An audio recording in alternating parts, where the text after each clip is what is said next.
Hello et bienvenue dans ce nouveau journal tricot.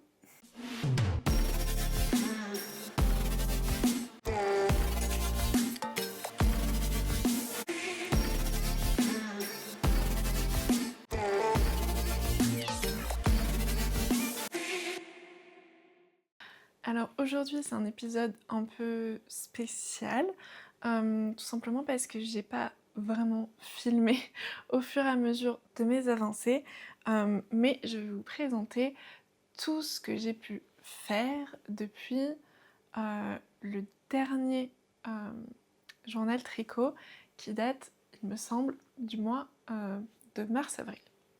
Donc concrètement, qu'est-ce que j'ai fait depuis le mois d'avril? Eh bien, je suis tellement contente de vous annoncer que j'ai fini mon Majorelle cardigan. Je l'ai fini donc mi-juin. J'ai mis exactement 3 mois pour le tricoter. Et vraiment, je suis ravie du résultat. Alors, la seule petite chose qui m'a un peu, pas déçue, mais bon, c'est que je l'ai fini juste avant les premières canicules. Donc pour le moment, je n'ai pas pu le porter du tout.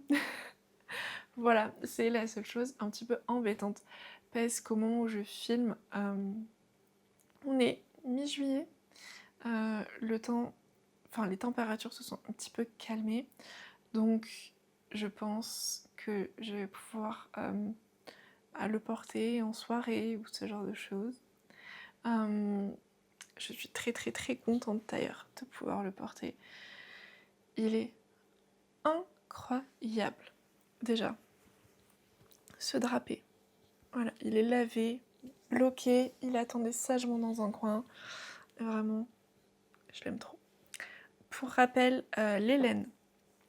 La base, donc fingering, c'est Dobby de chez Arcoiris Yarn en couleur beau bâton. Très Harry Potter, hein. C'est un bleu un peu turquoise comme ça avec des nuances. Il est splendide. En lace, j'ai choisi donc la Tilia de Phil Colana, je crois, hein. Oui c'est ça, la Tilia de Phil Colana en coloris Frost. Et elle va merveilleusement bien. Elle rajoute un tout petit peu de nuance parce que le fil est légèrement plus clair que vraiment le mohair. C'est très discret, mais ça rajoute un petit peu de nuance quand on voit le fil. Je trouve que c'est magnifique, ça va tellement bien avec. Vraiment, c'est trop beau. Je suis trop contente. Niveau reste, il me reste une pelote et demie à peu près de Tilia et quelques grammes du fingering. Mais vraiment quelques grammes. J'ai plus les chiffres exacts en tête. N'hésitez pas à aller voir sur mon Ravelry, mais je crois qu'il reste moins de 10 grammes, quelque chose comme ça. Vraiment, il reste pas grand chose. Je suis allée jusqu'au bout. Donc, je sais pas si vous vous rappelez, mais la dernière fois que je suis venue vous voir, je devais en être encore au corps. Donc au mois d'avril, début avril, j'en étais à peu près à là. Donc, je sais pas comment vous montrer ça, mais voilà, je pense qu'on voit à peu près bien là. J'en étais là. Donc au niveau, les pattes de boutonnage n'étaient pas faites, donc j'étais sur le corps à peu près à ce niveau-là. Et au mois d'avril, j'ai tricoté jusqu'à peu près aux côtes. Tout simplement parce qu'en fait, le bas, je l'ai rallongé. Je l'ai rallongé un tout petit peu. J'ai fait un motif de plus, je crois que la longueur initialement recommandée. Mais vraiment, il faut bien suivre la grille pour les torsades. J'ai vraiment fini à la fin d'une répétition de grille pour que ce soit vraiment joli. C'est pour ça que j'ai détricoté un j'ai dû détricoter un peu parce que, en fait, mon premier essai, j'avais fait la longueur recommandée sans me référer à la grille de motifs. Et donc, ça coupait d'une manière qui était pas très esthétique pour après aller sur les côtes. Et en fait, en commençant les côtes, je me suis dit non, mais ça va pas du tout. Donc, j'ai détricoté ce que j'avais fait en côte. Et donc, j'ai dû refaire un motif et demi par rapport à ce que j'avais fait pour vraiment finir à la fin ou en demi-motif, je sais plus. Bon, bref, j'ai vraiment bien fini à la fin de la grille de torsade et ensuite j'ai enchaîné sur les côtes. Les côtes où j'ai fait un rabat à l'italienne qui était très très long parce qu'il y a beaucoup de mailles. Il était super long mais vraiment le résultat en vaut la peine. J'ai beaucoup apprécié le faire. C'était pas la première fois que je le faisais mais c'est la première fois que je le fais partout sur un pull. Donc vraiment rien à redire là-dessus. Je suis vraiment très très contente de ce rabat, à savoir que donc je vous ai dit en avril, j'avais fait ça jusqu'à peu près là. Et donc au mois de mai, j'ai fait les côtes, j'ai fait les 2 pattes de boutonnage, le col et une première manche en intégralité. Sachant qu'une manche, ça me prend 1 semaine et demie à 2 semaines. Sachant que je tricotais pas énormément et j'ai eu beaucoup de voitures à faire. Enfin, ouais, c'est ça, je tricotais pas énormément, j'ai eu beaucoup de voitures à faire. Sur le mois de mai, je tricotais pas mal, en vrai, c'est sur le mois de juin où je tricotais pas forcément beaucoup, mis à part en voiture. Et vu qu'on a fait beaucoup de voitures, au mois de juin, j'ai fait une manche en intégralité, donc j'ai fini mi-juin, donc en 2 semaines, j'ai fait la manche quasiment exclusivement en voiture. J'en faisais un petit peu par-ci par-là, jusqu'à début juin. Et ensuite, vraiment, la deuxième partie de la manche, je l'ai faite poser à la maison parce qu'on a fait moins de voitures. Sur la deuxième partie de la première moitié du mois de juin, faut s'accrocher. Donc voilà un petit peu pour récapituler les avancées. En sachant que donc les pattes de boutonnage, voilà, vous les voyez bien, c'est du tricot double, donc du jersey double. C'est très cool à tricoter, c'était la première fois que je faisais du jersey double. Donc on commence par la patte de boutonnage qui va accueillir les boutons avant de faire celle avec les trous. Concernant l'espacement, je crois que j'ai à peu près... Ouais, j'ai totalement respecté ce qui a été conseillé. Par contre, j'ai fait des boutonnières plus petites. Je crois qu'elles se font sur 2 rangs. Enfin, 2 rangs. Bon, si vous avez tricoté en tricot double, vous pouvez voir à peu près, je pense, comment ça se fait. Mais donc normalement ça se fait sur 2 rangs. Moi j'ai fait que sur 1 parce que mes boutons font 10 mm. Ce sont des boutons qui viennent de chez Fil d'Art. Assez simple, des boutons à queue en métal argenté. Et qui sont très bien. Donc voilà, il m'est arrivé quelques mésaventures sur la première patte de boutonnage. Parce que j'étais pas très concentrée. Et tout simplement j'ai fait une erreur d'inattention. C'est-à-dire qu'en fait au moment où on vient prendre donc la maille sur le milieu devant pour raccrocher notre patte de boutonnage, j'ai pas fait comme il fallait. Donc ça faisait pas très joli. Et donc j'ai dû défaire une partie de ma patte de boutonnage pour la refaire. Donc j'ai tout défait. Sachant que tout simplement, pour la patte de boutonnage, avant de défaire, j'avais fait une dizaine de rangs. Donc je m'en étais quand même aperçue assez tôt. Sinon, après, aucun souci. C'est très bien expliqué, parce que pour le coup, je connaissais pas du tout. Enfin, je voyais à quoi ça ressemblait le tricot double, un jersey double, mais je l'avais jamais fait, et honnêtement, ça se fait très bien. Les boutonnières sont très discrètes. Mais je regrette pas du tout de les avoir diminués de taille parce que ça fait la taille parfaite pour passer mes boutons. Les boutons se défont pas, ils se maintiennent super bien. Donc je suis très contente d'avoir fait cette modification. Une fois donc que j'avais fait mes pattes de boutonnage, il a fallu relever des mailles pour faire le col rabattu. Pareil, c'est une technique que j'avais jamais faite. Donc, alors relever les mailles, je savais, mais c'est la partie col rabattu que j'avais jamais faite.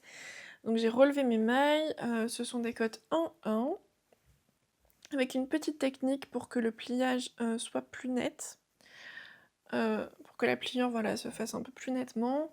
Et ensuite, elle propose de venir donc rabattre le col.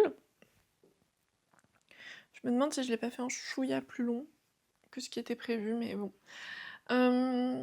Donc pour rabattre le col, elle propose de rabattre en prenant directement donc les mailles pour que ce soit directement replié, ou alors tout rabattre et faire la couture ensuite. J'ai choisi de faire directement le col rabattu. Donc j'ai eu pas quelques soucis dessus, mais c'est un coup de main à prendre. Et je suis super contente du résultat. On voit vraiment une jolie petite tresse et tout, je trouve que ça dessine super bien.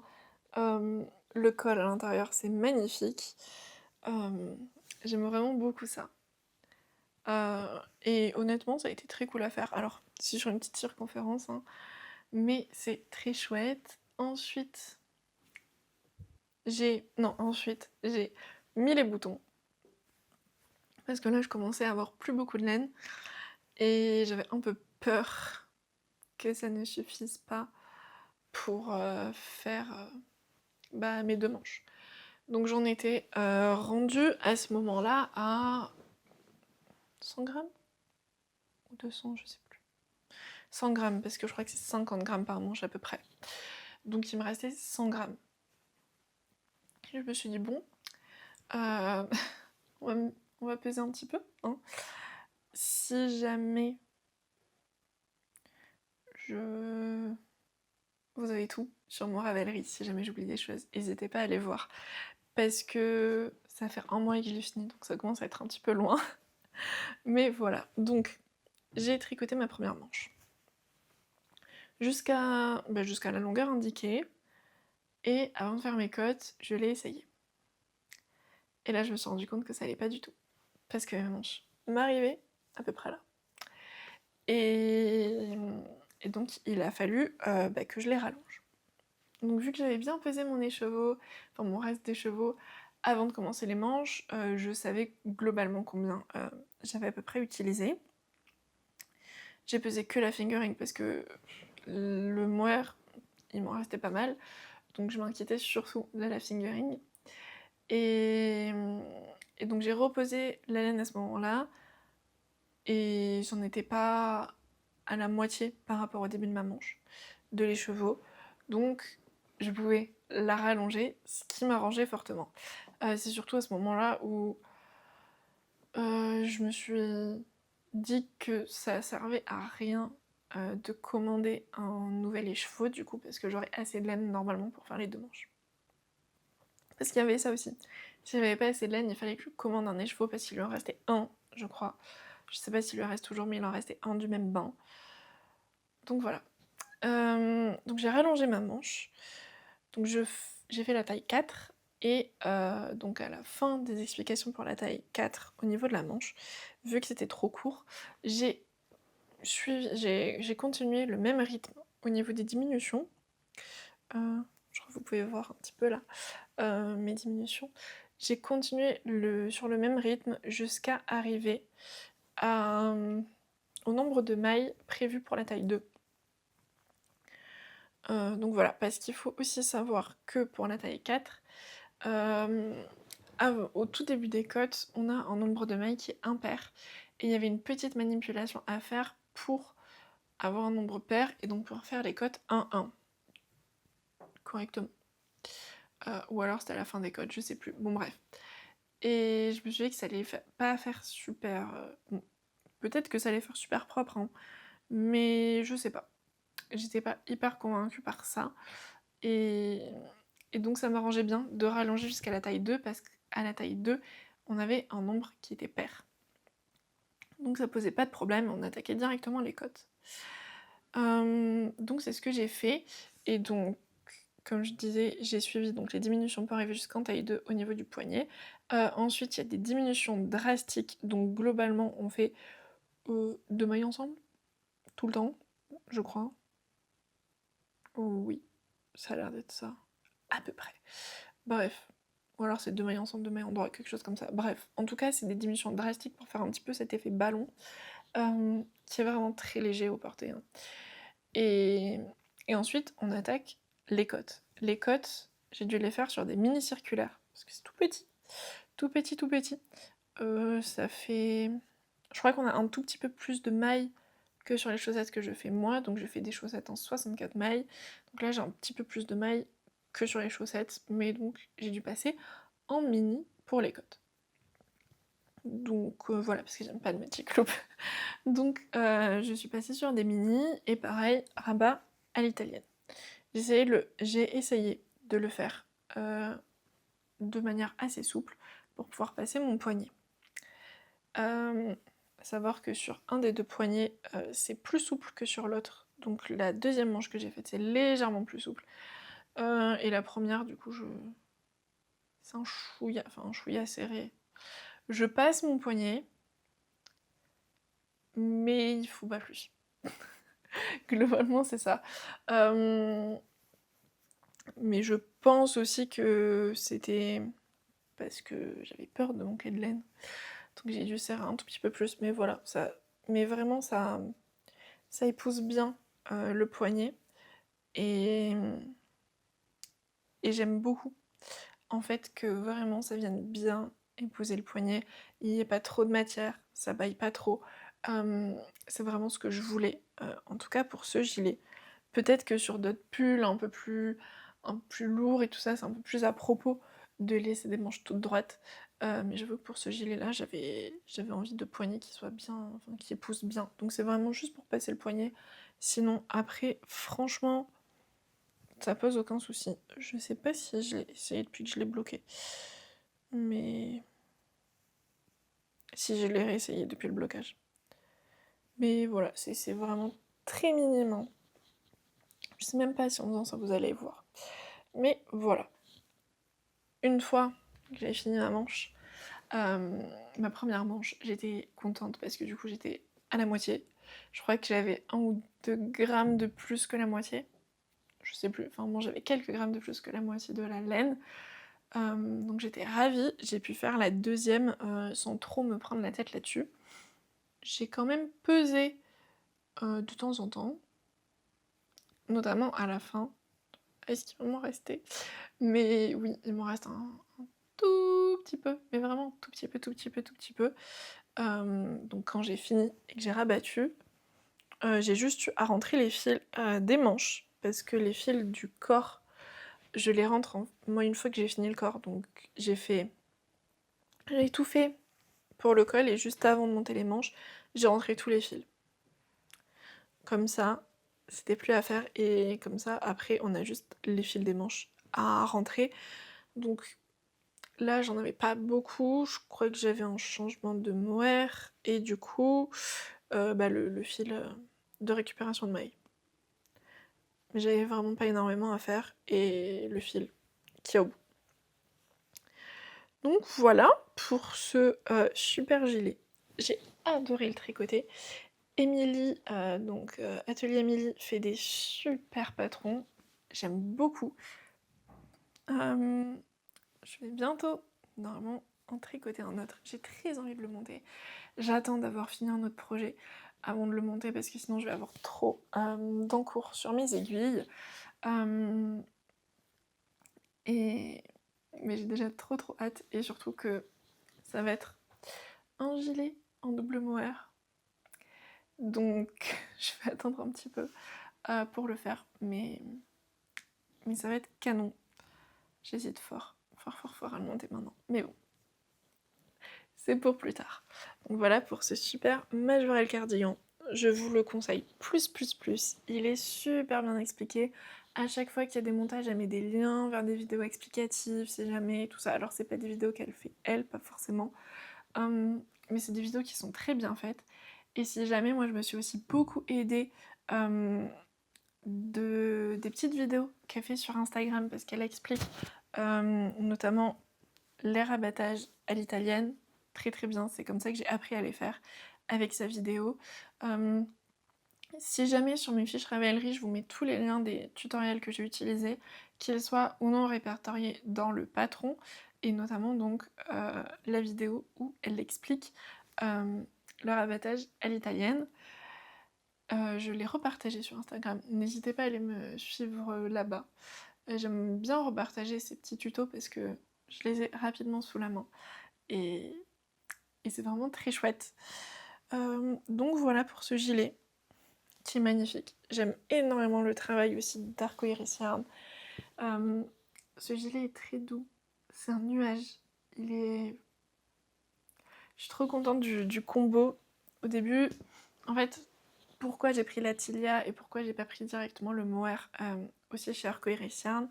Déjà, c'était premièrement une question de budget, parce que j'avais déjà de la laine de teinturière, donc en fingering. Et rajouter donc en plus le mohair et soie assorti, j'avais peur que ça pèse quand même un petit peu dans le budget, donc ça fait un peu moins cher aussi là d'avoir pris de la Tilia, qui est vraiment très abordable. Et bon, même si pour un pull, ça reste, quoi qu'il arrive, un budget, j'ai pas encore calculé combien m'a coûté ce gilet, mais honnêtement, je l'aime trop. Je l'aime trop. C'est mon premier gilet manche longue. Il est incroyable. Avec les nuances, je crois aussi que c'est ma première pièce en laine de teinturière. Première grosse pièce en tout cas. Et voilà, vraiment on voit les nuances. Le fil de mohair apporte une légère touche supplémentaire pour rehausser un petit peu ces nuances. J'adore. Voilà, j'aime énormément. Je crois que le mohair éclaircit très légèrement le coloris. Moi, ça me dérange pas du tout.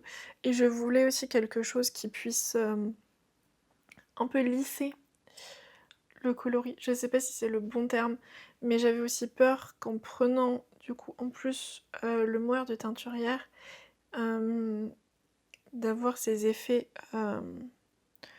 de blocs de matière, enfin de blocs de couleur, pardon, si j'alternais pas les écheveaux. Et pour ce premier gilet avec une laine de teinturière, j'avais pas forcément trop envie de me prendre la tête là-dessus. Et honnêtement, même sans ça, on voit les nuances, mais il n'y a pas vraiment de bloc de couleur. Je sais pas si vous en voyez à la caméra, mais en tout cas moi, j'en vois pas du tout. Et il est magnifique. Mais vraiment, ça ajoute quelque chose, que ce soit un mohair uni, je trouve. Donc voilà, c'est mon gilet chouchou et j'ai très très hâte qu'il fasse plus frais pour le porter tout le temps.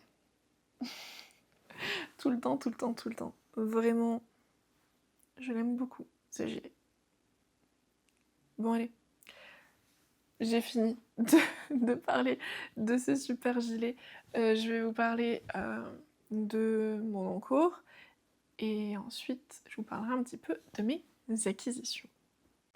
La dernière fois, je vous avais parlé de mes acquisitions chez Fildar et notamment de cette laine, de ce fil plutôt, le fil Koala, qui est du lyocell coloris orchidée, qui est très très cool. Je pense qu'on va bien avec le mur blanc derrière. Qui est très chouette. Il est un peu particulier à tricoter. Parce que tout simplement, eh bien, j'ai monté le projet. J'ai attendu quelques jours après avoir fini le pull. C'est vraiment le pull. Enfin, ce gilet, du moins. Pas le pull. Mais ce gilet, je l'aime beaucoup, beaucoup. Et donc, j'ai attendu un petit peu de redescendre de mes émotions pour monter donc le cache-cœur Laurine de chez Fildar. Donc, Happy Wool. J'ai pas mal progressé. Alors, je vais pas vous cacher, on est mi-juillet. j'ai quand même bien avancé au mois de juillet. Disons qu'au mois de juin, j'ai juste fait le bas. Voilà. Donc le bas, c'est quoi? C'est un ourlet. Donc j'ai tricoté tout simplement. J'ai modifié un petit peu. Alors, il y a ça aussi. Ça se tricote en 5,5 je crois. Ça se tricote en 5,5. Le patron. Parce que la laine ils disent 5. Mais le patron conseille du 5,5. Je n'ai pas d'aiguille en 5,5 et j'avais pas envie de commander sur internet étant donné que je suis pas hyper proche de Toulouse. Je ne pouvais pas aller à la boutique Happy Wool, pas de suite en tout cas. Et donc, j'avais pas envie de commander en 5,5. Et je me suis dit, bah, j'essaye en 5, ça sera un peu moins déjaugé, ça sera peut-être plus simple aussi à porter si c'est un peu moins déjaugé. Et honnêtement, le rendu me va très bien. Et je pense que vraiment c'est ce qu'il faut, quoi. Donc je suis très contente d'avoir pris mes aiguilles 5. J'avais aussi très hâte de monter le projet, donc ça explique aussi pourquoi j'avais pas très envie de commander. Mais voilà, donc j'ai monté le nombre de mailles indiqué, sachant que voilà, ça fait, ça fait tout ça. Je suis sur un cap de 80. Je suis sur un cap de 80 cm et il y a vraiment beaucoup de mailles encore. Parce que tout simplement, c'est un cache-cœur, ça se tricote. Enfin, il se tricote celui-ci de bas en haut, et donc en aller-retour, puisque j'ai tout le cache-cœur. Côté taille, j'ai fait une taille 42, qui est en général la taille que je choisis chez Fil d'Art, et qui me va honnêtement plutôt bien. Et comme je vous disais, donc j'ai fait un ourlet. Et donc, j'ai pas suivi les explications. Honte à moi. J'ai pas suivi toutes les explications. J'ai monté des mailles donc en jersey classique. Ensuite, j'ai fait un rang de mailles en vert pour bien marquer le pli. Je pense pas que vous alliez voir grand chose. Ensuite, j'ai continué en jersey classique pour pouvoir prendre en fait et faire mon ourlet en tricotant le rang d'après. Je sais pas si mes explications sont très claires. Mais voilà, j'ai fait ça de manière plutôt intuitive, soyons honnêtes, après avoir regardé quelques vidéos, et j'avoue que pourquoi ça m'a pris autant de temps, sachant qu'il est monté depuis mi-juin, bah tout simplement parce que j'avais peur de faire l'ourlet, pour mon chat en chat. Ça me stressait un peu. Ça me stressait un peu, parce que je savais pas trop comment faire, c'est quelque chose que j'avais jamais fait, donc ça m'inquiétait un petit peu. Mais au final, j'y suis arrivée, c'était pas si compliqué, et de toute façon, au pire des cas, je pouvais quand même défaire. Bref. Donc voilà où j'en suis, donc vraiment, la partie purement en jersey ici, je l'ai vraiment faite au mois de juillet, n'en tenez pas compte, mais j'ai fait l'ourlet donc au mois de juin. J'ai pas énormément tricoté donc depuis que j'ai fini le gilet. Mais honnêtement, c'est un tricot assez facile, donc là j'en suis rendue aux diminutions, donc c'est un rythme assez soutenu de diminution, mais juste sur les pans de devant. Et honnêtement, il est très facile à tricoter. Raison pour laquelle j'ai monté un autre projet. Mais vu que c'est au mois de juillet, je ne vais pas vous en parler, ce sera dans le prochain journal tricot.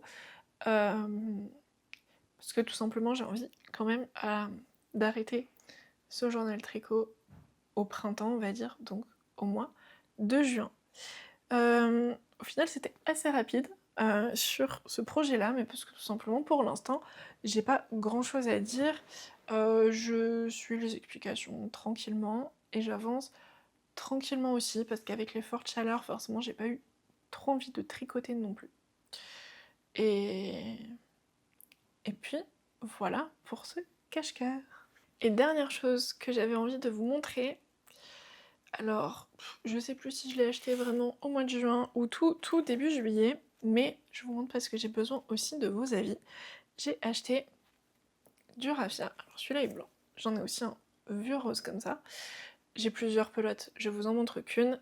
C'est le fil Ecovita de chez DMC que j'ai trouvé à Mondial Tissu pendant que j'étais dans ma belle famille et on y allait pour de la doublure et de l'élastique. Je suis sortie avec des pelotes de raffia parce que j'ai très envie cet été de me crocheter un chapeau et un sac. Rien que ça. Et je ne sais pas tricoter. Enfin, crocheter, pardon. Tricoter, je sais. Mais crocheter, je ne sais pas. J'ai des patrons en vue.